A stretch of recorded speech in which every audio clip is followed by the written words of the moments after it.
بسم اللہ الرحمن الرحیم۔ ایک حدیث کی روح سے حضور نے فرمایا کہ جب اس امت کے آخری اور سب سے بڑے مجدد کا ظہور ہوگا، حضرت مہدی جنہیں ہم جانتے ہیں، تو ان کی حکومت کو عرب میں قائم کرنے کے لیے فوجیں مشرق سے آئیں گی۔ یخرج ناس من المشرق یؤطئون للمہدی یعنی سلطان۔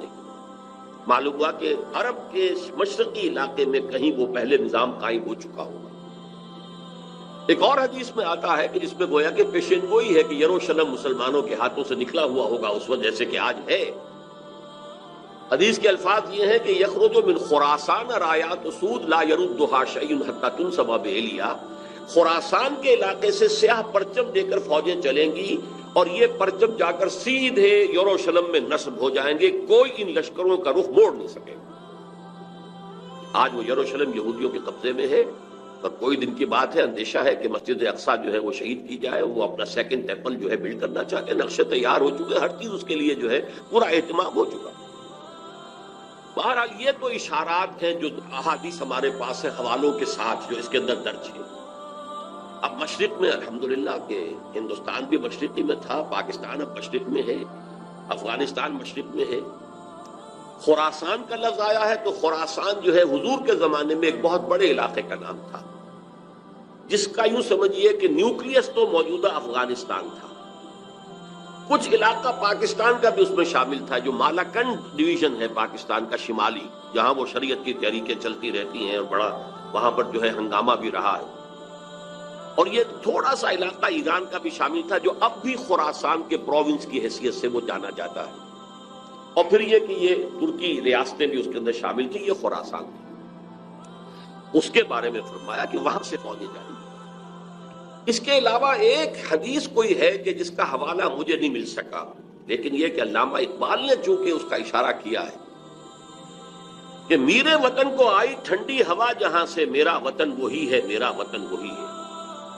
جبکہ وہ ہندوستان کا جو ہے راگ الاپ رہے تھے، اس کو بھی اس وقت بھی کہا میرے عرب کو آئی ٹھنڈی ہوا جہاں سے۔ میں نے بعض عربوں سے وہاں میرا کیونکہ ملاقات کا موقع ملتا ہے امریکہ وغیرہ میں، تو ہر ملک سے جو ہے لوگ آئے ہوئے ہیں، وہ کہتے ہیں ہے ایسی حدیث کہ حضور نے فرمایا تھا مجھے ہندوستان کی طرف سے ٹھنڈی ہوا آ رہی۔ بہرحال لیکن اس کا چونکہ حوالہ نہیں ملا ہے تو میں نے صرف یہ کہ علامہ اقبال کے شعر کے حوالے سے تو معلوم ہوتا ہے کہ اس مشرقی خطے کے اندر وہ نظام پہلے قائم ہوگا اور پھر یہاں سے وہ پھیلے گا۔ چنانچہ ایک اور تیسری حدیث اسی میں آپ کو مل جائے گی، حضور نے فرمایا میری امت کے دو لشکر وہ ہیں کہ جن کو اللہ تعالیٰ نے پیش کی طور پر جو بھی ان میں شریک ہوگا جہنم کی آگ سے چھٹکارے کا پروانہ دے دیا۔ عصابتان من امتی احرزهم اللہ من النار۔ ایک وہ ہوگا جو ہندوستان پر حملہ آور ہوگا، دوسرا وہ ہوگا کہ جو دجال کے ساتھ جنگ کرنے کے لیے حضرت مسیح کے پاس پہنچے گا، حضرت مسیح کے ساتھ دینے کے لیے۔ اب اس سے بھی گمان یہی ہوتا ہے کہ یہی خراسان کا علاقہ، یہ افغانستان، اس کے ساتھ ملحق پاکستان، یہاں سے ظاہر بات ہے کہ پھر ہمیں ہندوستان کو بھی فتح کرنا ہوگا، یہ دارالاسلام رہا ہے۔ تو گویا کہ ایک حدیث میں دو لشکروں کا ذکر جمع کرنا جو ہے اشارہ کر رہا ہے کہ یہ اس دور سے متعلق ہے، ورنہ یہ کہ ہندوستان پر تو بہت سے لشکر آئے ہیں، محمود غزنوی بھی آئے ہیں، ان کے حملے ہوئے ہیں، محمد غوری بھی آئے ہیں، سب سے پہلے محمد ابن قاسم آئے ہیں، تو یہ تو بہت لوگ آئے ہیں۔ لیکن یہ کہ اصل میں ایک حدیث میں دو کا جمع ہونا جو ہے وہ ادھر اشارہ کرتا ہے کہ یہ اس وقت جب ایک نیوکلیس بن چکے گا خلافت اللہ منہاج النبوہ کا، تو جیسے جزیرہ نما عرب سے شرق و غرب میں فوجیں چلی تھیں، ایسے ہی مشرق میں ہمارے ہندوستان ہے اور مغرب کے اندر جو ہے یہ ہوتے ہوئے اور ایلیا تک وہ فوجیں پہنچ جائیں گی اور یروشلم جو ہے اس کو یہودیوں کے قبضے سے واگزار کرائیں گی۔ یہ احادیث اس میں موجود ہے۔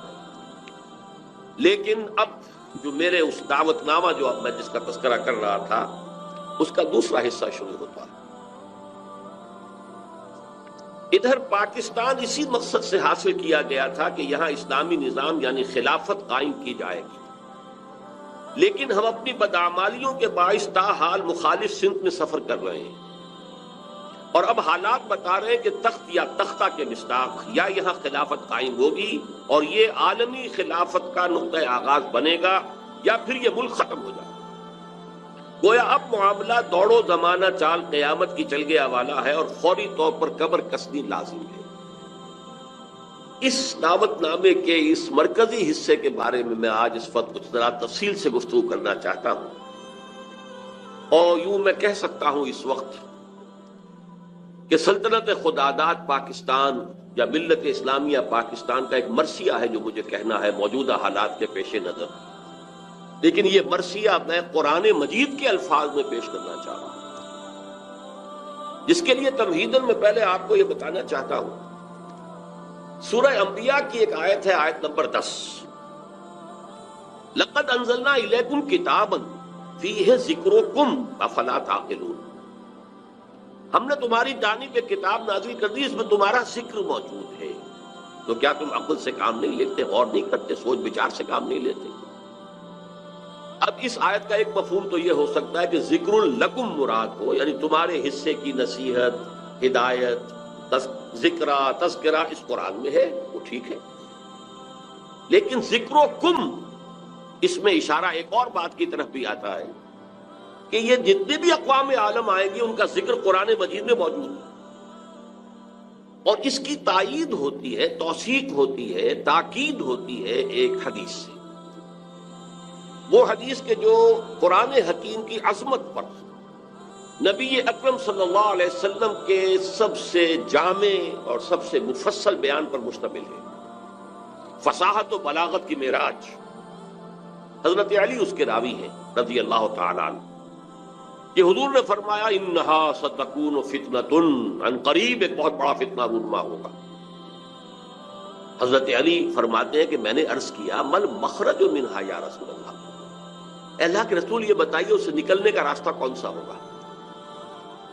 ایک لمحے کے لیے توقف کیجئے، میں یہاں یہ توجہ دلایا کرتا ہوں کہ ہم اگر ہوتے، ہمارے مزاج کا اور صحابہ کے مزاج کا فرق کیا ہے؟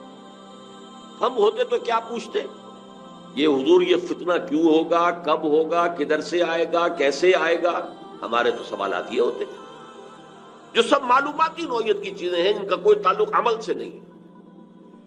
صحابہ کا معاملہ کیا تھا؟ حضرت علی نے ان میں سے کوئی سوال نہیں کیا، کب آئے گا، کیوں آئے گا، کدھر سے آئے گا، کیسے آئے گا، کچھ نہیں۔ جو عملی سوال تھا مل مخرج منہا یا رسول اللہ، اے اللہ کے رسول جب آپ نے فرما دیا کہ بہت بڑا فتنہ ہوگا تو ہمیں تو اب یہ سمجھنا ہے کہ وہاں سے نکلنے کا راستہ کون سا؟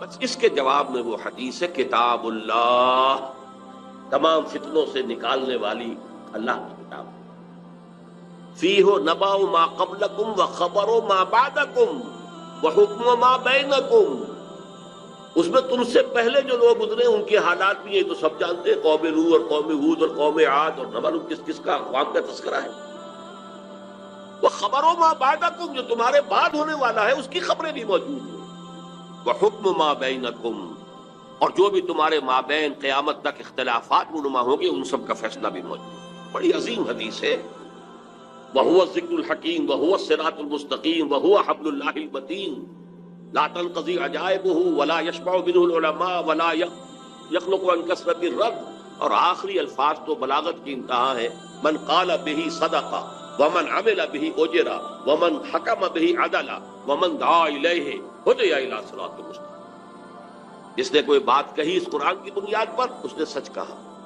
جس نے عمل کیا اس کا اجر محفوظ ہے، جس نے کوئی فیصلہ کیا قرآن کی بنیاد پر اس نے عدل کیا، اور جس نے قرآن کی طرف بلایا اس کی ہدایت ہو گئی، کسی اور کی ہو نہ ہو اس کی ہدایت گارنٹیڈ ہے جو قرآن کی طرف بلانے والا۔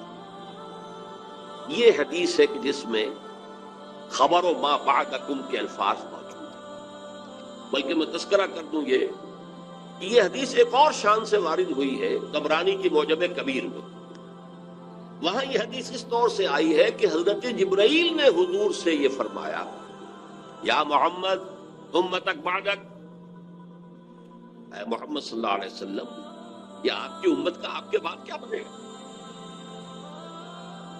حضور نے اس پر پوچھا بل مخرج منہا یا جبرائیل، جبرائیل تم نے بات تو بہت اہم کہی ہے، ابھی تو میں ہوں انا بین اظہرکم، ابھی تو اے مسلمانوں میں تمہارے مابین ہوں، لیکن ایک وقت تو آئے گا، آخر دور نبوت کے خاتمے کی خبر نہیں دی تھی تو کوئی آپ نے مثال کی خبر دی تھی، جانا ہے مجھے، انک میت وانہم لمیتون، یہ تو قرآن مجید میں تھا، لیکن اس کا حل کیا ہوگا اے جبرائیل؟ تب انہوں نے کہا ہے کتاب اللہ فیہ نبأ من قبلکم ومن خبر ما بعدکم وحکم ما بینکم، یہ پوری حدیث. تو یہ ایک اور ہی شان کے ساتھ یہی روایت آتی ہے. بات میں اس حوالے سے آپ کے سامنے قرآن حکیم کی 6 آیات، اور عجیب یہ حسن اتفاق ہے، سورہ اعراف کی آیات ہیں 175، 176، 177، اور سورہ توبہ کی آیات ہیں 100 نکال دیجئے، 75، 76، 77. یہ آئینہ ہے اس وقت میرے اور آپ کے لیے، ملت اسلامیہ پاکستان کے لیے، سلطنت خداداد پاکستان. دیکھیے سورہ اعراف میں فرمایا وَاتْلُ عَلَيْهِمْ نَبَأَ الَّذِي آتَيْنَاهُ آيَاتِنَا فَانْسَلَخَ مِنْهَا فَأَتْبَعَهُ الشَّيْطَانُ فَكَانَ مِنَ الْغَاوِينَ. اے نبی ان کو آپ اس شخص کی خبر سنائیے جسے ہم نے اپنی آیات عطا کی تھی، لیکن وہ ان سے نکل بھاگا، پھر شیطان اس کے پیچھے لگ گیا، اور پھر وہ انتہائی گمراہ لوگوں میں سے ہو گیا. وَلَوْ شِئْنَا لَرَفَعْنَاهُ بِهَا، ہم چاہتے تو ان آیات کے ذریعے سے، ان کی بدولت ہم اسے اور بلند کرتے، اس کا مقام، اس کا رتبہ اور اونچا. وَلَكِنَّهُ أَخْلَدَ إِلَى الْأَرْضِ، مگر وہ تو زمین کی طرف ہی بیٹھتا اور دھستا چلا گیا. فَمَثَلُهُ كَمَثَلِ الْكَلْبِ، تو اس کی مثال تو کتے کی سی ہے. إِن تَحْمِلْ عَلَيْهِ يَلْهَثْ، اگر اسے دھتکارو، کوئی ڈھیلا، کوئی لکڑی اس کی طرف اٹھاؤ مارنے کے لیے، تب بھی وہ ہانپتا رہتا ہے. ان تترکو یلہث، زبان اس کی نکلی ہوگی، اس میں سے راج ٹپک رہی ہوگی، چھوڑے رکھو گے تب بھی. ذالک مثل القوم الذین کذبوا بآیاتنا، یہی مثال ہے اس قوم کی کہ جس نے اپنے رب کی آیات کو جھٹلایا. فقصص القصص، تو اے نبی آپ یہ واقعہ بیان کر دیجئے، لعلہم یتفکرون، شاید کہ وہ غور کریں، سوچ بچار سے کام لیں. ساء مثلا القوم الذین کذبوا بآیات اللہ، بری ہے مثال اس قوم کی جس نے اللہ کی آیات کو جھٹلایا. وانفسہم کانوا یظلمون، اور وہ اپنے اوپر خود ظلم کرنے والے تھے. اب میں اس کی زیادہ تفصیلی تفاصیل میں نہیں جاؤں گا، اگرچہ ایک رائے یہ بھی ظاہر کی گئی ہے کہ یہ کسی شخص معین کا تذکرہ نہیں ہے، بلکہ یہ ایک مثال ہے جو اللہ دے رہا، لیکن یہ بات صحیح نہیں ہے. وَاتْلُ عَلَيْهِمْ نَبَأَ، وَاضْرِبْ لَهُمْ مثلاً سے بات ہوتی تو اس کا امکان تھا. یہاں تو خبر سنا دیجئے اے نبی اس کی خبر. اور اس میں حضرت عبداللہ ابن عباس رضی اللہ تعالی عنہما سے کئی جو ہے اقوال مروی ہیں کہ یہ شخص بلعام بن باعورہ تھا. تو جو کتاب گنتی ہے نمبرز تورات کی، اس میں شخص کا ذکر موجود ہے. یہ کنعانی تھا، بعض لوگوں کے نزدیک اسرائیلی تھا، لیکن بہت عابد و زاہد، بہت اونچے مقام پر، صاحب کرامت بزرگ جسے کہا جاتا ہے. الذی آتیناہ آیاتنا سے مراد یہاں پر کچھ لوگوں نے لیا ہے کہ علم کتاب اسے دی گئی تھی، وہ بات میرے نزدیک صحیح نہیں ہے، بلکہ آیات کہا گیا معجزات کو بھی. جس طرح اللہ اپنے انبیاء کو آیات، ہم نے آیات بینات دے کر رسولوں کو بھیجا، ایسے ہی ہے کہ کوئی بہت عابد زاہد کوئی ہو، عابد مرتاز اور زاہد مرتاز، تو اللہ تعالیٰ اسے کرامتیں عطا کرتا، میں کوئی شک نہیں ہے. کرامات الاولیاء حق، اس میں کسی شک و شبہ کی گنجائش نہیں. اللہ تعالیٰ کی بزرگی کے ظہور کے لیے، اظہار کے لیے وہ ایسے خلق عادت واقعات ظاہر کرتا. تو با کرامت بزرگ تھا، لیکن پھر وہ جو دنیاوی خواہشات کی طرف ایسا متوجہ ہوا کہ اس کی ساری نیکی، ساری اس کی بزرگی، ساری روحانیت ختم ہو کر رہ گئی، وہ انتہائی پاتال میں جا. بعض مفسرین نے حضور کے دور کے 2 اشخاص کا ذکر بھی کیا ہے. امیہ ابن ابی صلت ایک بہت بڑا شاعر تھا کہ جس کی اشعار میں توحید رچی بسی ہوئی تھی. توقع یہ تھی کہ وہ حضور کا سب سے بڑا جو ہے وہ سپورٹر بن جائے گا، لیکن نہیں، مخالف ہو گیا. اسی طریقے سے ابو عامر راہب تھا، جیسے ورقہ ابن نوفل مکے میں تھے، وہ جا کر جو ہے وہ شام میں انہوں نے عیسائیت اختیار کی، اور وہ بہت بڑے عالم تھے. کان یکتب التوراۃ بالعبرانیہ. اسی طرح یہ ابو عامر خزرجی تھا، اور یہ بھی عیسائی ہو گیا تھا، شام میں رہا، اور پھر یہ بہت بڑا زاہد اور عابد اور عالم شخص تھا. لیکن یہی بدترین دشمن ہو گیا محمد رسول اللہ کا. جبکہ ورقہ ابن نوفل نے جو ہے حضور کی تصدیق کی تھی جب حضرت خدیجہ رضی اللہ تعالی عنہا لے کر گئی تھی حضور کو ان کے پاس. بہرحال میرے نزدیک یہ بلعام بن باعورہ ہی کا تذکرہ ہے جو ہو رہا ہے کہ وہ بہت با کرامات بزرگ تھا، لیکن زمینی خواہشات دو سب سے نمایاں، بطن، پیٹ کھانے کو مانگتا ہے، یہ انسان کی بہت بڑی ضرورت ہے، اس لیے کہ ظاہر بات ہے جو پریزرویشن آف دی سیلف ہے، اپنے بقا کے لیے اسے غذا چاہیے، لیکن اس کے ساتھ چٹخارا بھی لگا ہوا ہے، یہ اس کے ساتھ اضافی شے ہے۔ اور دوسری ہے جنسی خواہش، شہوت، پریزرویشن آف دی اسپیشیز، اپنی نسل کو برقرار رکھنے کے لیے۔ یہ دونوں جو ہیں حرصیں انسان کے اندر جب یہ اعتدال سے بڑھتی ہیں تو تباہی کا ذریعہ بنتی ہیں۔ لیکن یہاں نوٹ کیجئے کہ ایک شخص جسے اللہ نے اپنی آیات عطا کی، صاحب کرامت بزرگ تھا، لیکن وہ اس سے نکل بھاگا، اور یہاں فرمایا پھر شیطان اس کے پیچھے لگ گیا، اور یہ بہت اہم نقطہ ہے، یعنی اولاً نہیں شیطان کے اغوا سے کوئی شخص جو ہے وہ گمراہ ہوا کرتا۔ قرآن مجید میں صاف یہ بات آئی ہوئی ہے، ان عبادی لیس لک علیہم سلطان، دیکھو تمہیں ہم مہلت تو دے رہے ہیں، قیامت تک کے لیے تمہاری زندگی طویل ہوگی، اور تم ہمارے بندوں کو جس طرح چاہو گمراہ کرنے کی کوشش کرنا، لیکن تمہیں اختیار کوئی حاصل نہیں ہوگا، اختیار اسے حاصل نہیں۔ تو جو شخص خود اپنی جو ہے داخلی غلط تقاضوں کے تحت غلط راستہ اختیار کرتا ہے، پھر شیطان اس کے پیچھے لگ جاتا، فَأَتْبَعَهُ الشَّيْطَانُ، تو شیطان اس کے پیچھے لگ گیا، فَكَانَ مِنَ الْغَاوِينَ، پھر وہ ہمارے ہاں جو کولوکیل لینگویج میں پھر برے کو گھر تک پہنچا کر رہتا ہے، وہ پھر آخری درجے تک پہنچا کر ہی وہ بس کرتا ہے، تو اس درجے تک بلعام بن باعورہ پہنچ گیا۔ وَلَوْ شِئْنَا لَرَفَعْنَاهُ بِهَا، ہم چاہتے تو اسے اور بلند کرتے، اس کے اور مقام اونچا ہوتا، وَلَكِنَّهُ أَخْلَدَ إِلَى الْأَرْضِ، وہ تو زمین میں دھستا چلا گیا۔ زمین سے مراد وہی زمینی خواہشات، نفسانی خواہشات۔ فَمَثَلُهُ كَمَثَلِ الْكَلْبِ، اس کی مثال کتے کی۔ اب کتا وہ جانور ہے حیوانات میں، پیٹ اور جنس دونوں شہوتیں اس میں انتہا کو پہنچی، لہذا چاہے خوب پیٹ بھرا ہو، کسی صاحب کا یا کسی میم کا کتا ہو، خوب گوشت کھا کے گھر سے نکلا ہو، لیکن پھر بھی وہ باہر جائے گا تو ہر شے کو سونگے گا کہ شاید کوئی کھانے کی چیز ہو، یہ اس کی یعنی سمجھ جبلت کے اندر داخل، یہاں تک کہ آپ اس کو کوئی ٹھیکا ماری مارنے کے لیے تو وہ بھی اس کو بھی سونگے گا کہ شاید اس میں کوئی کھانے کی کوئی شے موجود ہو، چلے گا بھی تو ادھر ادھر ہوتا ہوا سونگتا ہوا، اور وہ اپنی شرمگاہ کو چاٹتا رہتا۔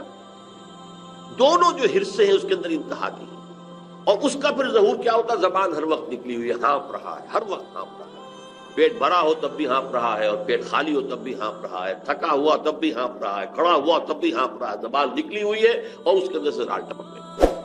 یہ مثال دی ہے، جیسے قرآن مجید میں گدھے کی مثال بھی آئی ہے، مثل الذین حملوا التوراۃ ثم لم يحملوها كمثل الحمار يحمل اسفارا، مثال اس قوم کی جس کو ہم نے تورات عطا کی تھی، حامل تورات بنائی گئی تھی، وہ قوم پھر اس نے اس کا حق ادا نہیں کیا، اس گدھے کی سی مثال ہے جس پر کتابوں کا بوجھ لگا ہو، ایسے یہ کتے کی مثال دی گئی ہے۔ اس کے بعد فرمایا ذالک مثل القوم الذین کذبوا، یہ صرف ایک فرد کا معاملہ نہیں ہوتا، پوری قومیں بھی اس تمثیل پر پوری اترتی ہیں، اور اسی ڈسکرپشن کے اوپر وہ پوری اترتی ہیں۔ کذبوا بآیاتنا، جو ہماری نشانیوں کو جھٹلاتے ہیں، فقصص القصص، تو اے نبی آپ یہ قصہ سنا دیجئے، لعلہم یتفکرون، شاید کہ غور کریں۔ آج میں آپ کو قصہ سنا رہا ہوں پاکستان کا، کس طور سے ان آیات پر منطبق ہو رہا ہے، شاید کہ آپ غور کریں، سوچیں، شاید کہ آپ کے اندر کوئی امنگ پیدا ہو جائے کسی عمل کی، جد و جہد کی۔ سا مثلا القوم الذین کذبوا بآیاتنا، آخری آیت بری مثال ہے اس قوم کی جس نے ہماری آیات کو جھٹلایا، وَكَانُوا أَنفُسَهُمْ يَظْلِمُونَ، وہ اپنے اوپر ہی ظلم کرتے رہے، ظاہر بات ہے ہمارا کسی نے کیا بگاڑا۔ اب اندازہ کیجئے پاکستان وہ ملک ہے اس روئے ارضی پر جو بہت بڑی اللہ کی نشانیوں کے ساتھ وجود میں آیا۔ سب سے پہلی نشانی 27ویں رمضان کو اس کا قیام عمل میں آیا، غور کیجئے، جو بہترین رات ہو سکتی، فیہا یفرق کل امر حکیم، جس میں کہ تمام جو بھی اللہ تعالیٰ کے پختہ فیصلے ہیں وہ کیے جاتے ہیں۔ پاکستان 27ویں شب رمضان مبارک کی، اس میں اس کا وجود ہے۔ پھر غور کیجئے کیسے قائم ہوا، کوئی امید کچھ عرصے پہلے بھی نہیں تھی کسی کو کہ پاکستان قائم ہو جائے۔ عام طور پر سمجھا گیا تھا یہ مسلم لیگ نے بارگیننگ کے لیے اتنی بڑی بات کر لی ہے، کوئی لے دے کر معاملہ ہو جائے گا۔ اور سب سے بڑی بات یہ کہ خود 1 سال پہلے Quaid Azam cabinet mission plan کو تسلیم کر چکے۔ اس کا کیا مطلب تھا کہ کم سے کم 10 سال کے لیے ایک آزاد پاکستان کا وجود مؤخر ہو گیا۔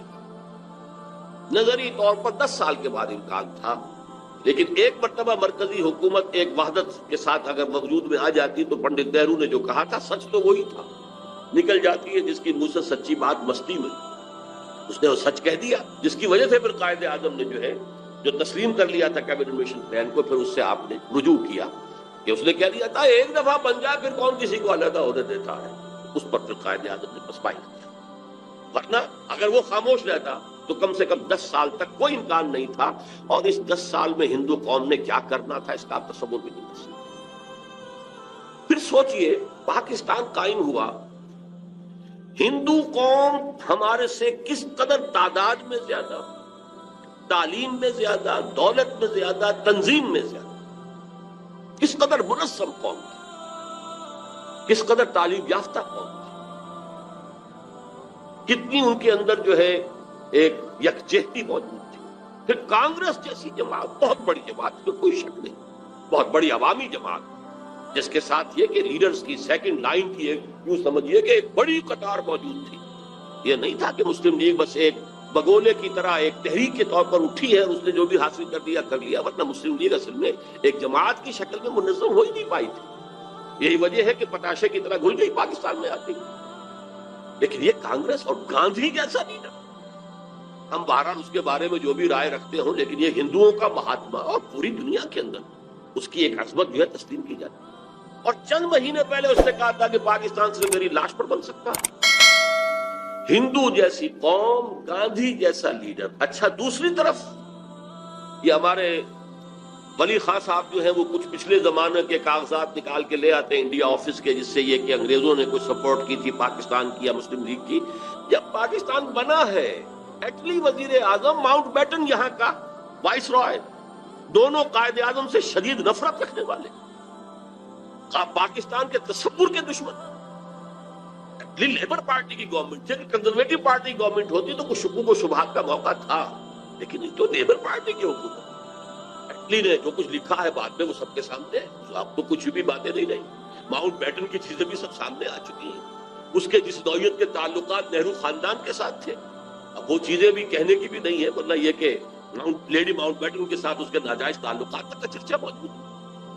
اور یہ کہ گاندھی کا تو وہ چیلا تھا، آخری وقت میں پنڈت نہرو نے اور پٹیل نے جا کر اس سے کہا تھا کہ ہم نہیں کہہ سکتے باپو کے سامنے جا کر یہ کہنے کی ہماری جرت نہیں ہے کہ ہم ہندوستان کی تقسیم پر راضی ہو گئے ہیں، کہ تم ہی جا کے راضی کراؤ۔ اس نے جا کر گاندھی سے بات کی، کیا پٹی پڑھائی ہے وہ جانے۔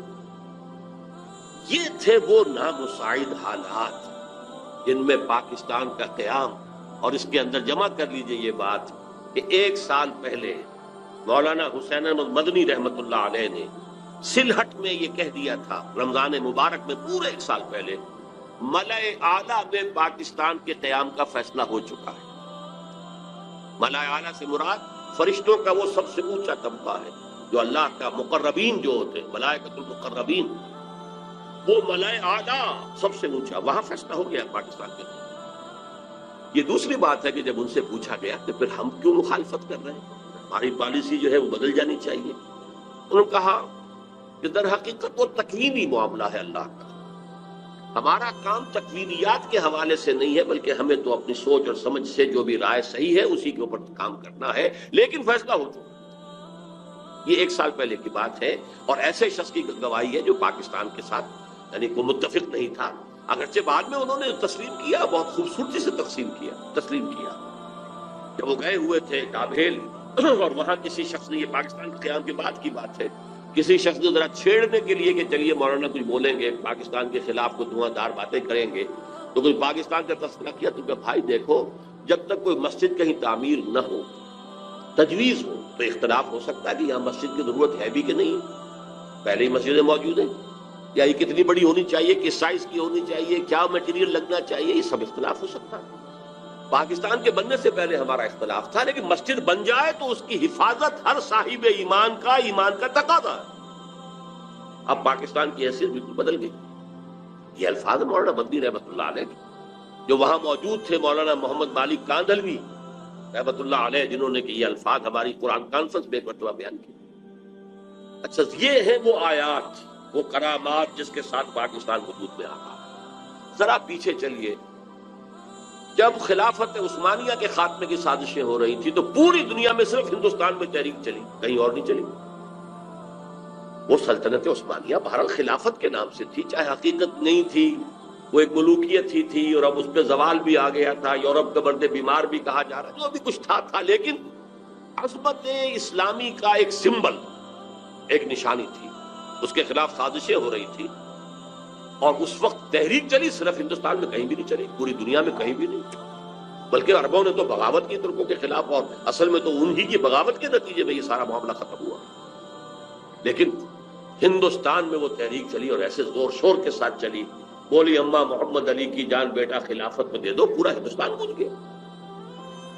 ذرا اس سے بھی پیچھے جائیے، دیکھیے ختم نبوت کے بعد سب سے بڑا منصب مجددین امت ہے، کہ جو سنن ابی داؤد کی روایت کی روح سے ان اللہ یبعث فی هذه الامه علی راس کل 100 عام من یجدد لها دینہا، یقیناً اللہ اس امت میں ہر صدی میں ایسے لوگوں کو اٹھاتا رہے گا جو دین کو تازہ کر دیں گے، دین کے اوپر جو بھی کوئی غبار آ جائے گا، کوئی اس کی تعلیمات دھندلا جائیں گی، اس کو ہٹا کر صحیح دین کی شکل دوبارہ دکھا۔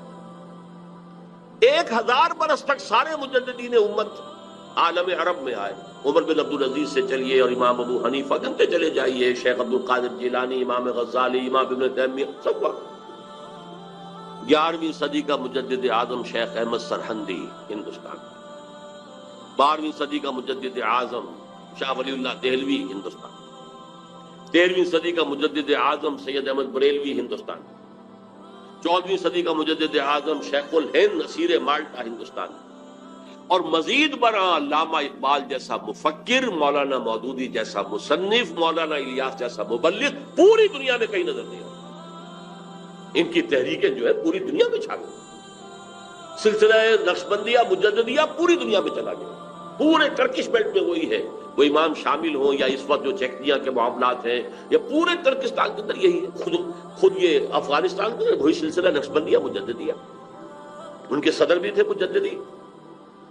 پھر شاہ ولی اللہ ہی کے تو در حقیقت علم کا یہ ظہور ہے کہ جو پورا افغانستان میں جو مدارس کہاں کے پڑھے ہوئے لوگ ہیں یہ طالبان، وہی دیوبندی مدارس ہے کہ جو شاہ ولی اللہ کے علوم کا وارث بنے، گویا کہ ریورس گیئر لگا ہے۔ ایک بات عجیب ہے، ذرا نوٹ کیجئے گا، 1000 برس جو پہلے تھے ہندوستان میں آتے تھے، باہر سے علماء آ رہے ہیں، صوفیہ آ رہے ہیں، ادیب آ رہے ہیں، دانشور آ رہے ہیں ہندوستان میں، اور جب یہ الف ثانی شروع ہوا امت کی تاریخ کا دوسرا 1000 سال تو ریورس گیئر لگ گیا۔ معین الدین چشتی ادھر سے آئے تھے، سلسلہ مجددیہ نقشبندیہ یہاں سے چلا، شاہ ولی اللہ کے علوم یہاں سے چلے، علامہ اقبال کا فکر یہاں سے پھیلا، پوری دنیا میں پھیلا۔ ڈاکٹر علی شریعتی سے پوچھئے، مالک ابن نبی سے پوچھئے، بہت بڑا جو دانشور ایران کا اور بہت بڑا دانشور جو ہے عالم عرب کا۔ پھر مولانا مودودی کی کتابیں دیکھ لیجئے، پوری دنیا کے اندر عربی میں، انگریزی میں ٹرانسلیٹڈ ہر جگہ مل جائیں گے۔ اور یہ مولانا الیاس کے شروع کرنا تحریک کہاں سے کہاں پہنچی ہے، لاکھوں آدمی ایک وقت کے اندر جو ہے وہ مسلسل حرکت کے اندر۔ یہ ساری آیات ہیں، اس سب کا امین یہ پاکستان، یہ سارا ہمارا ورثہ یہ پیچھے 11ویں صدی، 12ویں صدی، 13ویں صدی، 14ویں صدی، اور پھر یہ کہ پاکستان وجود میں آیا 27ویں کو۔ یہ پاکستان ہندو اور انگریز دونوں کی مخالفت کے علیہ رغم قائم، اور اس وقت نقشہ میں آپ کے سامنے کھینچ رہا ہوں سورہ اعراف کی آیت نمبر 129 کے حوالے سے۔ جب ظلم و ستم کی انتہا ہو گئی تھی بنی اسرائیل پر مصر میں، تو انہوں نے جب فریاد کی ہے تو حضرت موسیٰ نے فرمایا تھا ان سے، عسیٰ ربکم ان یہلک عدوکم ویستخلفکم فی الارض فینظر کیف تعملون، امید ہے کہ تمہارا رب تمہارے دشمن کو ہلاک کر دے گا اور پھر تمہیں زمین کے اندر تمکن عطا کرے گا، پھر دیکھے گا تم کیا کرتے۔ ویسے تو یہ دنیا کی زندگی افراد کے لیے بھی امتحان گاہ ہے، قلزم ہستی سے تو ابھرا ہے مانند حباب، اس زیاں خانے میں تیرا امتحان ہے زندگی، خلق الموت والحیات لیبلوکم ایکم احسن عملا، ہم ایک امتحانی عرصے میں سے گزر رہے ہیں، قوموں کا امتحان اپنی جگہ ہوتا ہے، امتوں کا، ملکوں کا امتحان اپنی جگہ ہے. فَيَنْظُرَ كَيْفَ تَعْمَلُونَ، پھر وہ دیکھے گا تم کیا کرو. اب دیکھیے ہمارے ہاں کیا ہوا بدقسمتی سے. مسلم لیگ کی جو ٹاپ کی قیادت تھی، پہلی بات تو یہ ہے کہ مسلم لیگ بحث کی تو مسلم لیگ تو تقریباً سمجھیے کہ ختم ہو گئی قائد اعظم کے انتقال کے بعد، زیادہ کہیں گے تو لیاقت علی خان کی شہادت کے بعد. لیکن یہ ہے کہ پہلے دن سے بھی ہم نے رخ اسلام کی طرف نہیں کیا. ہمیں اپنے بزرگوں کا بھی اب تذکرہ جو ہے کرنا پڑے گا. میں قائد اعظم کو ہرگز دھوکے بعد آدمی نہیں سمجھتا، جھوٹا نہیں سمجھتا، صاحب کردار آدمی تھے. میری تعویل یہ کہ انہوں نے یہ سمجھا تھا کہ اگر پاکستان ایک نوزائیدہ مملکت ہے، ہم نے فوراً اسلام کا ڈنکا بجا دیا اور نعرہ لگا دیا تو پوری دشمن قوت جو ہے ہمیں دبوچ لے گی. لہذا اب جبکہ ایک ایسا ملک وجود میں آ گیا جہاں غالب اکثریت مسلمانوں کی ہے، تو خالص سیکولر اصول سے بھی تو یہاں اسلام ہی آئے گا نا. سیکولر اصول کیا ہے کہ لوگوں کی اکثریت جو چاہے گی ہوگا، یہی اصول ہے. لوگوں کی اکثریت جو قانون بنانا چاہتی ہے بنائے گی، جو نافذ کرانا چاہتی کرائے گی، یہ سیکولرزم ہے. تو اب خالص سیکولر اصولوں سے ہندوستان ایک وحدت رہتا تو یہاں اسلام کے آنے کا کوئی سوال نہیں تھا. اکثریت ہندوؤں کی تھی، کوئی امکان ہی نہیں تھا. لیکن اب یہ ہے کہ اگر مسلمان یہاں کے چاہیں گے تو یہاں شریعت بھی آ جائے گی، نظام بھی آ جائے گا، سب کچھ ہو جائے گا. لیکن ہم نے اگر ڈنکا بجا دیا تو شاید، اب میں سمجھتا ہوں کہ شاید ان کی بات میں وزن ہے، لیکن یہ کہ شکل جو بنی ہے وہ یہ تھی: وزیر قانون ہندو، وزیر خارجہ قادیانی، اور وہ ان کا شورۂ آفاق جملہ عنقریب باقی یہاں پر نہ ہندو ہندو رہے گا، نہ مسلمان مسلمان رہے گا. مذہبی اعتبار سے نہیں کہ مذہب تو ان لوگوں کا انفرادی معاملہ ہے، بلکہ قومی اعتبار سے. بہرحال ایک جس کو میں یہ کہوں گا کہ صحیح سمت میں پہلی اینٹ نہیں رکھی گئی. مصلحت کیا تھی یہ اپنی جگہ پر ہے، ان کی نیت پر حملہ نہیں ہے، لیکن دی فیکٹ ریمینز، واقعہ یہی ہے، حقیقت یہی ہے. اور مجھے معلوم ہے، میں بنگلہ دیش 2 دفعہ جا چکا ہوں، کہ بنگالی مسلمانوں کو پہلا شوق لگا تھا اسی سے. اس لیے کہ بنگال کا عام مسلمان جو ہے مغربی پاکستان کے عام مسلمان سے زیادہ مذہبی ہے. آج بھی جو تبلیغی جماعت کا اجتماع وہاں ہوتا ہے وہ 25-30 لاکھ کا ہوتا ہے ٹونگی میں. اس اعتبار سے اور عام طور پر بھی وہاں پر مذہبیت زیادہ ہے.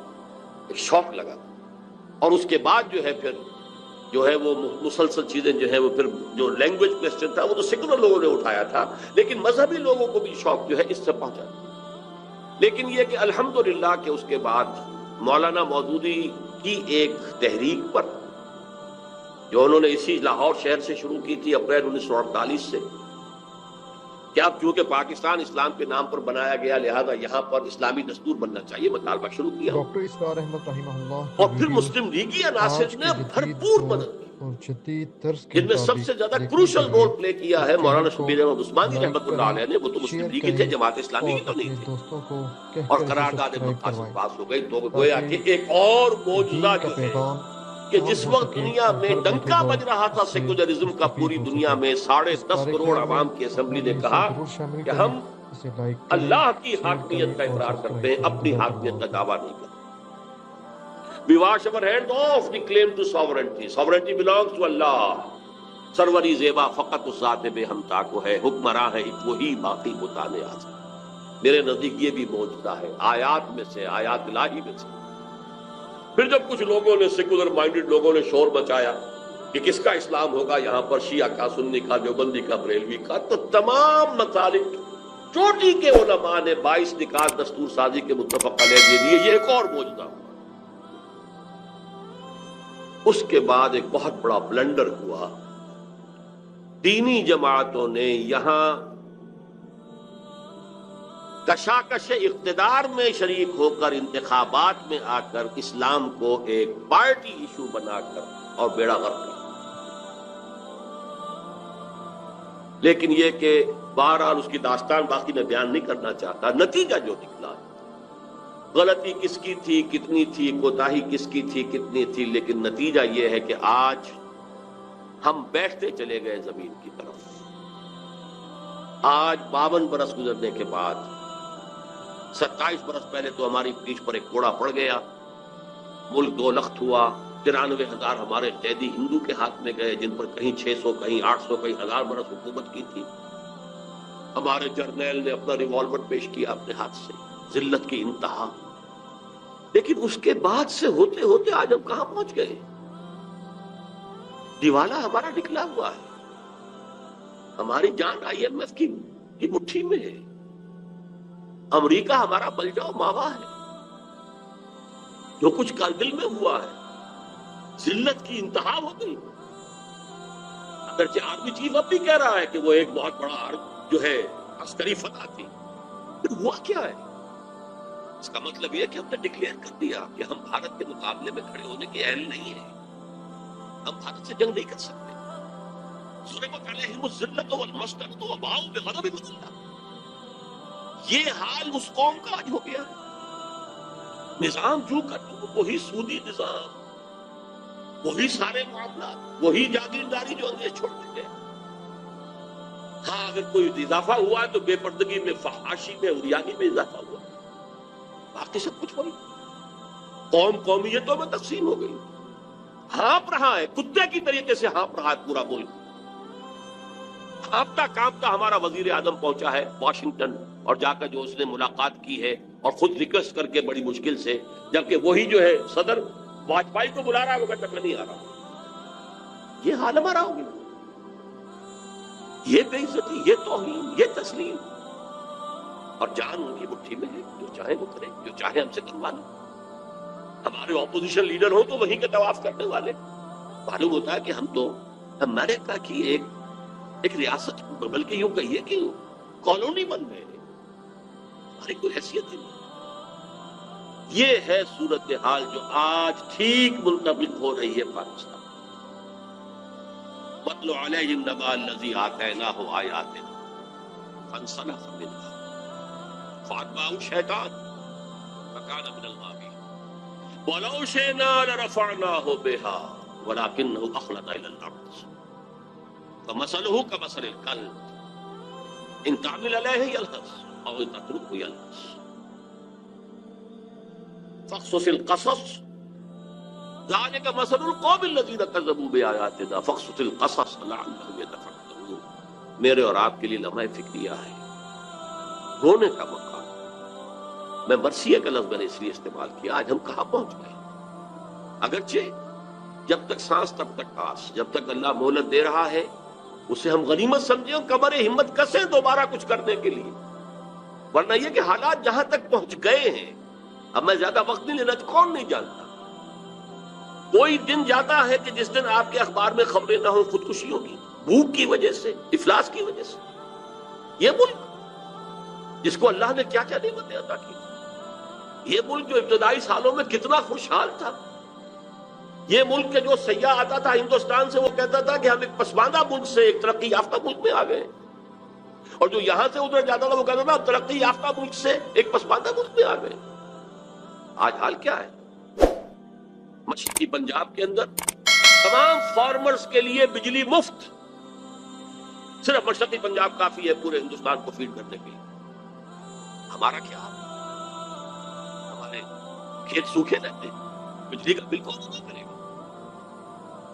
ذرا کھڑے ہو جائیے، جو نہر انہوں نے نکالی، 700 میل لمبی نہر نکالی، 700 میل، اور راجستھان کو ہرا بھرا کر دیا ہے۔ کوئی کھڑا ہو سندھ کی سرحد پر، تھرپارکر کی سرحد پر، تو ادھر نظر آئے گا ٹیبے ٹیبے اور ریت ہی ریت، اور ریگستان ادھر گلو گلزار ہے۔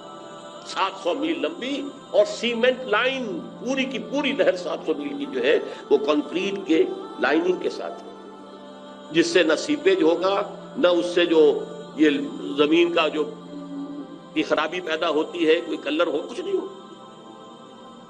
وہ کہاں سے کہاں پہنچ گئے؟ آج ان کے ہاں بحث ہو رہی ہے کہ ہمیں تو وہ بنانے میزائل کے جو امریکہ تک مار کریں۔ یہ پاکستان کیا شے ہے؟ پاکستان اور چین کیا شے ہے؟ ان کی نیوی پورے انڈین اوشن کے اوپر اس وقت جو ہے وہ حاوی ہے۔ آسٹریلیا اور ساؤتھ افریقہ گھبراتا ہے اس سے۔ یہ حال ہم کہاں ہیں؟ کس جگہ کھڑے؟ یہ ذلت، ضربت علیہم الذلۃ والمسکنۃ وباؤوا بغضب من اللہ۔ لیکن جب تک ابھی اللہ مہلت دے رہا ہے. ویسے تو صحیح بات یہ ہے کہ سن 71 میں اگر وہ یک طرفہ سیز فائر نہ ہوتا، اللہ نے، وہ جو اللہ کی انگلیوں میں ہوتے ہیں تمام انسانوں کے دل، نکسن کا، جس کو کہ گاندھی مر گئی کہتے کہتے، pro Pakistan tilt of Nixon administration. Nixon نے ڈائریکٹ لائن کے اوپر جو ہے، ہاٹ لائن کے اوپر کوسیجن سے کہا، کوسیجن نے جو ہے ڈائریکٹ کہا ہے اندرا گاندھی سے، بس جو ہو گیا ہو گیا، یونیلیٹرل سیز فائر. ورنہ ہمارا حال کیا تھا؟ سیالکوٹ کا سیکٹر ٹوٹا ہوا تھا، راجستھان کا سیکٹر ٹوٹا ہوا تھا، لے دے کر ایک ٹھکا خاں جو ہے ٹاسک فورس لے کر بیٹھا ہوا تھا سلیمان کی ہیڈ ورکس پر. ایئر فورس ہماری تقریباً جو ہے وہ مفلوج ہو چکی تھی. وہ اواکس کے قسم کے جو ہے وہ ہیلی کاپٹر رشیا نے اسے دے دیے تھے کہ ہمارا ہلتا بھی تھا جہاں تو انہیں معلوم ہو جاتا تھا. ہماری نیوی کو ہٹ کر گئے وہ آ کر ہماری بندرگاہ کے اندر. لینڈ ڈیفنسز کی فکر ہو رہی تھی کہ کہیں وہاں اتر ہی نہ آئے ہماری خشکی کے اوپر سمندر کے راستے سے. بہرحال اللہ نے ہمیں فریشلیز دی تھی، لیکن آج کی تاریخ تک ہمارے لچھن وہی ہیں، ہمارا شب و روز وہی ہے، ہمارے صبح و شام وہی ہیں قطعاً. اور حالات خراب سے خراب تر ہوئے. جو اربوں کے غبن ہوئے وہ تو بعد میں ہوئے. جس طریقے سے کہ اس ملک کی معیشت کا بیڑا غرق کیا وہ تو بعد میں ہوا. ہم اور دھستے چلے گئے. وَلَٰكِنَّهُ أَخْلَدَ إِلَى الْأَرْضِ، زمین میں دھستا چلا گیا. وہ نقشہ ہے پاکستان. اب ذرا چند منٹ میں نے عرض کیا تھا نا، یہ 175 176 177 آیات یہ ہیں جن میں ہماری تصویر ہے. اب 75 76 77 سورہ توبہ. ہمارے معاشرے کی اخلاقی جو حالت اس وقت ہے اس کا نقشہ دیکھنا ہو تو ان آیات میں دیکھیں. سورہ توبہ کا ایک بہت بڑا مضمون ہے منافقین کے بارے میں، ان کے کیا خصائص ہیں، ان کی پھر اللہ کے ہاں کس قدر بڑا عذاب ان کے لیے ہے، کس طریقے سے وہ حضور کے استغفار سے بھی محروم کر دیے گئے. استغفر لهم او لا تستغفر لهم ان تستغفر لهم 70 مرة فلن يغفر الله لهم. اے نبی، ان کے لیے آپ استغفار کریں یا نہ کریں برابر ہے. آپ 70 مرتبہ بھی استغفار کریں گے تب بھی اللہ انہیں معاف نہیں کرے گا. ان منافقین کے خاص قسم کا بیان ہو رہا ہے. وَمِنْهُمْ مَنْ عَاهَدَ اللَّهَ. ایک خاص قسم ایسے منافقین کی ہے جنہوں نے اللہ سے عہد کیا تھا، لَئِنْ آتَانَا مِنْ فَضْلِهِ، اگر اللہ ہمیں اپنے فضل سے نواز دے گا، لَنَصَّدَّقَنَّ وَلَنَكُونَنَّ مِنَ الصَّالِحِينَ، خوب صدقہ خیرات کریں گے، نیک بن جائیں، خادم خلق بن جائیں. فَلَمَّا آتَاهُم مِنْ فَضْلِهِ، جب اللہ نے انہیں اپنے فضل سے نواز دیا، بَخِلُوا بِهِ وَتَوَلَّوْا وَهُمْ مُعْرِضُونَ، اب اس دولت کے ساتھ بخل سے کام لیا، تجوریاں بند کر لی اور اپنی پیٹھ موڑ لی، اعراض کیا، بھول گئے وعدے. اب سنیے آیت. فَعَاقَبَهُمْ نِفَاقًا، ان کی اس وعدہ خلافی کی پاداش میں اللہ نے ان کے دلوں میں نفاق کا روگ پیدا کیا. اگلے الفاظ میں اکثر آ کر اس آیت کو یہاں چھوڑ دیا کرتا ہوں، پڑھا نہیں کرتا، میں کام چاہتا ہوں. اس لیے کہ الفاظ یہ ہیں کہ اب یہ نفاق رہے گا اِلیٰ یوم یلقونہ، اس دن تک رہے گا ان کے دلوں میں جس دن کے ان کی ملاقات اللہ سے ہوگی. اس نفاق کا روگ نکل نہیں سکے. میں کانپتا ہوں. فَعَاقَبَهُمْ نِفَاقًا فِي قُلُوبِهِمْ إِلَىٰ يَوْمِ يَلْقَوْنَهُ بِمَا أَخْلَفُوا اللَّهَ مَا وَعَدُوهُ وَبِمَا كَانُوا يَكْذِبُونَ، بسبب اس وعدہ خلافی کے جو انہوں نے اللہ کے ساتھ کیا اور بسبب اس جھوٹ کے جو انہوں نے بولا. یہ 3 آیات. بہرحال شاہ صاحب تشریف فرما ہے، اور بھی میری عمر کے بھی لوگ ہوں گے بہت سے یہاں. کیسی کیسی گڑ گڑا کر دعائیں مانگی تھی اللہ سے، اے اللہ تو ہمیں ہندو اور انگریز کی دوہری غلامی سے نجات دے، ہم تیرے دین کا بول بالا کریں. علامہ اقبال نے کہا تھا کہ مجھے یقین ہے کہ ہندوستان کے شمال مغرب میں ایک آزاد مسلمان ریاست قائم ہوگی، اور اگر ایسا ہو گیا تو ہمیں موقع مل جائے گا کہ اسلام کے چہرے پر جو پردے پڑ گئے دور ملوکیت میں، عرب امپیریلزم کے دوران، وہی ملکن عاضن، وہ جو ظالمانہ دور حکومت تھا، ملوکیت، اس میں جو پردے پڑ گئے تھے انہیں ہٹا کر صحیح اسلام. اور دور ملوکیت سے پہلے کا اسلام کس کا تھا؟ دور خلافت راشدہ کا اسلام. اس کی ایک شکل دنیا کو دکھائیں گے، یعنی قائم کریں گے یہاں نظام خلافت. قائد اعظم نے فرمایا تھا کہ ہم پاکستان اس لیے چاہتے ہیں عہد حاضر میں اسلام کے اصول حریت و اخوت و مساوات کی ایک نمونہ پیش کریں. لیکن جب پاکستان بن گیا تو 52 برس کے بعد وہی نظام، وہی سودی نظام، وہی جاگیردارانہ نظام. ہمارا معاشرتی ڈھانچہ پہلے سے ڈھیلا ہو چکا ہے. ہمارے جو اب میں تو نفاق کی جو 3 شکلیں ہیں وہ آپ کے سامنے بیان کر رہا ہوں. سب سے پہلا جس کو ہم کہتے ہیں نفاق باہمی. اب وہ قوم ایک نہیں رہی، اب قومیتوں میں تقسیم ہو گئی. ڈھونڈ اب اس کو چراغ رخ زیبا لے کر، وہ جو ایک قوم بن گئی تھی جو ہندو کے مقابلے میں بنیان مرصوص بن کر کھڑی ہو گئی تھی، کہاں ہے؟ یہ قومیتیں ہیں، عصبیتیں ہیں، ایتھنک ہیں، لنگوسٹک ہیں، صوبائیت کا ایک افریت ہے. سب چیخ رہے ہیں جاننے والے کہ کالا باغ ڈیم نہ بنا تو کچھ چند سالوں کے بعد یہ سب پھر وہی باریں جو ہوتی تھی یہاں پنجاب کے اندر، گنجی بار اور نیلی بار اور یہ سب باریں ہوں گی. یہ یہاں کی ساری زرخیزی ختم ہو جائے گی. دونوں آپ کے ڈیم سلٹ اپ ہو رہے ہیں، مسلسل سلٹ اپ ہو رہے ہیں. کیا ہوگا؟ لیکن نہیں، صوبائیت راستے میں آئی. اتنا بھاری مینڈیٹ لے کر آنے والے نے بھی بڑا اعلان کر دیا تھا بنائیں گے، پھر کیسے چپ ہو کے بیٹھ جانا پڑا. اس کا اب نام بھی نہیں، ذکر بھی نہیں، کوئی تذکرہ بھی نہیں. کیوں؟ صوبائیت مسئلہ، شیعہ سنی کا مسئلہ. یہ ساری منافقت باہمی، نفاق باہمی، یہ نتیجہ ہے اس کا اللہ کے ساتھ بدعہدی کا اور خلافت. سب سے بڑی بات یہ کہ جو اخلاق کا دیوالہ نکلا ہے، مالیات کا جو دیوالہ نکلا ہے وہ تو سب کے علم میں ہے، لیکن اخلاق کا جو دیوالہ نکلا ہے، اور اس کے لیے 2 حدیثیں میں آپ کے سامنے رکھ دوں. حضور نے فرمایا، اور یہ متفق علیہ روایت ہے، بخاری اور مسلم دونوں کی، حضرت ابو ہریرہ سے، آیت المنافق ثلاث، منافق کی 3 نشانیاں ہیں. اور مسلم شریف کی روایت میں اضافی الفاظ ہیں، وَإِن صَامَ وَصَلَّى وَزَعَمَ أَنَّهُ مُسْلِمٌ. خواہ وہ شخص نماز پڑھتا ہو، روزہ رکھتا ہو اور اپنے آپ کو مسلمان سمجھتا ہو، لیکن اگر یہ 3 چیزیں ہیں تو کٹر منافق ہے. جب بولے جھوٹ بولے، اذا حدث کذب، وَإِذَا وَعَدَ أَخْلَفَ، وعدہ کرے تو خلاف ورزی کرے، وَإِذَا اؤْتُمِنَ خَانَ، جب امانت امین بنایا جائے تو خیانت کرے. دیکھ لیں، الا ماشاء اللہ، الا ماشاء اللہ.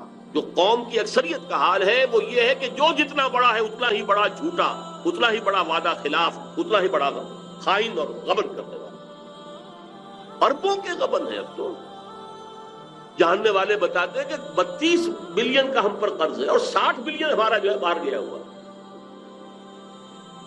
اور 33 بلین ہم دے چکے ہیں سود کے اندر، لیکن وہ کھڑا ہوا ہے قرض.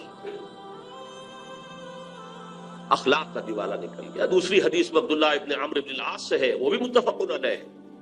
حضور نے فرمایا 4 چیزیں ایسی ہیں جو کسی میں ہے تو کٹر منافقاً خالصاً، خالص منافق ہے، اور اگر ان میں سے ایک ہے تو وہ ایک حصہ جو ہے نفاق کا اس کے اندر موجود ہے جب تک کہ وہ اسے اپنے آپ کو پاک نہ کر لے. 3 چیزیں وہی ہیں جو پہلی حدیث میں تھیں. چوتھی یہ کہ وَإِذَا خَاصَمَ فَجَرَ، جب کہیں جھگڑا ہو جائے تو فوراً جو ہے کو تکار پر اور گالم گلوچ پر اتر آئے، آپے سے باہر ہو جائے. دیکھ لیجیے، یارڈ سٹک لے لیجیے ہاتھ میں، معاشرے کو ناپ لیجیے. میں بڑے دکھی دل کے ساتھ کہہ رہا ہوں، اس وقت روئے ارضی کی سب سے بڑی منافق قوم مسلمانوں نے پاکستان. یہ شکل کہیں دنیا میں نظر نہیں آئی. تیسری منافقت کا جو سب سے بڑا ہمارا ہے، کسی ملک کا سب سے سیکریٹ ڈاکومنٹ ہوتا ہے دستور، اور ہمارا دستور منافقت کا پلندہ ہے. پورا اسلام اس میں موجود ہے، قرارداد مقاصد موجود ہے، یہ دفعہ موجود ہے 227 کے یہاں کوئی کتاب و سنت کے خلاف قانون سازی نہیں ہو سکتی، کوئی منافی قانون رہ نہیں سکتا. لیکن اس کو باندھ دیا ہے آئیڈیالوجی کونسل کے ساتھ، وہ اس کے اوپر رپورٹیں دیتی رہے گی. رپورٹوں کا کیا حشر ہوگا؟ خالی چپ. ضیاء الحق نے بنایا فیڈرل شریعت کورٹ کہ جو بھی یہ عدالت فیصلہ کر دے گی کہ یہ قانون خلاف کتاب و سنت ہے وہ کل عدم ہو جائے گا، لیکن اسے ہتھکڑیاں پہنا دی، بیڑیاں پہنا دی. دستور تمہارے دائرے سے خارج، اور جو عدالتی قوانین ہے پروسیجرل لاز وہ تمہارے دائرے سے خارج، پرسنل لا مسلم، فیملی لاز تمہارے دائرے سے خارج، مالی قوانین بھی 10 سال کے لیے خارج. وہ 10 سال کی ہتھکڑی کھولی تھی تو فیڈرل شریعت کورٹ نے سود کے بارے میں، بینک انٹرسٹ کے بارے میں فیصلہ دیا تھا، لیکن اس کو بھی آج کتنے سال ہو گئے. تاخیر، تعویق، جھوٹے وعدے. اور گھر بیٹھے میرے سامنے بیٹھ کر کہا تھا میاں محمد شریف نے 6 مہینے کے اندر ختم کرو سود کو، اور یہ دونوں بھائی جو ہیں شہباز شریف اور نواز شریف کہہ کر گئے تھے 1 سال کے اندر ختم کر دیں گے، وہ 2.5 سال ہو چکے. اور ابھی تک تو وہ شیڈل جو سپریم کورٹ کی اپیلیٹ بینچ ہے اس کا فیصلہ نہیں آیا. پتہ نہیں کیا شکل ہے, آیا ہے کہ نہیں آیا ہے. اور اگر نہیں آیا ہے 1 مہینے کے اندر اندر اسے آنا چاہیے تھا عدالت کے کھلنے کے بعد, تو کہیں ایسا ہی نہ ہو کہ اثر نو ہیئرنگ شروع ہو جائے. بہرحال یہ ہے ہماری منافقت کے 3 پہلو جو میں نے آپ کے سامنے خدمت کی. لیکن جیسا کہ میں نے عرض کیا تھا, جب تک سانس تب تک آس. راستہ کیا ہے؟ ابھی ہمارے لیے مہلت ہے جب تک اللہ تعالیٰ نے ہمیں مہلت دے رکھی. حالات اس تیزی کے ساتھ اس ریجن کے بدل رہے ہیں, سب کے سامنے.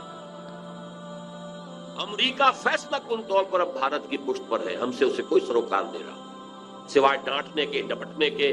کبھی اپوزیشن کو ڈانٹ آ گئی, کبھی حکومت کو ڈانٹ آ گئی, کبھی کسی اور کو ڈانٹ آ گئی, ڈانٹیں آ گئی, جھڑکیاں آ رہی, دھمکیاں آ رہی. اس کے سوا ہمارے ساتھ کوئی سروکار نہیں.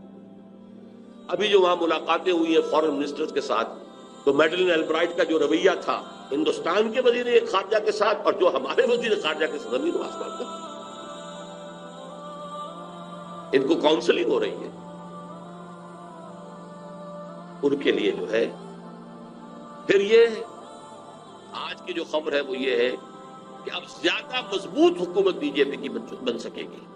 تقریباً جو ریزلٹس جو ہیں جو آئے ہیں, اب ان کی پوزیشن ایسی ہو گئی ہے کہ شاید انہیں, خیر وہ ایبسولوٹ میجورٹی بی جے پی کی تو نہیں, اس کے الائز کے ساتھ جو ہے, لیکن بہت مستحکم حکومت ہوگی. وہ اتنی باریک, وہ اتنی کمزور حکومت نہیں ہوگی. اور بی جے پی کے عزائم جب تک ابھی وہ کچھ اپنے الائز کے لیے ساتھ بندھی ہوئی ہے, ایبسولوٹ میجورٹی اسے نہیں ملی ہے, تب تک تو اس نے کچھ چیزوں کو ابھی روک لیا ہے. وہ الائز کے دباؤ کے تحت کامن سول کوڈ روک لیا ہے, کشمیر کا اسپیشل سٹیٹس روک لیا ہے, اور جو ان کے دل کی بات ہے وہ روکتی ہے. دل کی بات یہ کہ پاکستان کو ختم کرنا ہے.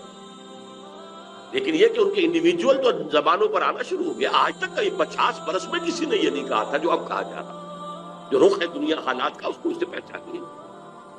بھارت پاکستان کے بغیر نامکمل. RSS کا یہ ڈکلیئرڈ گول ہے اکھنڈ بھارت دوبارہ قائم کرنا اور پاکستان کو ختم. اور یہی نہیں, ہندوستان کی پوری سرزمین کو پاک کرنا ان ملیچھوں سے, مسلمانوں سے. ڈکلیئرڈ ہے. یہ ہے رخ ادھر جا رہا, کس تیزی کے ساتھ گریجولی وہ بی جے پی بڑھتے بڑھتے کہاں سے کہاں آ گئی ہے. اور اگر کہیں اسے ایبسولوٹ میجورٹی حاصل ہو گئی تو جو حال ہوگا اسے سامنے رکھیے.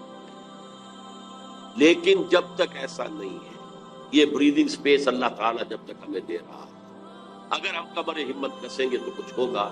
لیکن اب میں اجمالاً صرف یہ بتاؤں گا کہ نظام خلافت ہے کیا.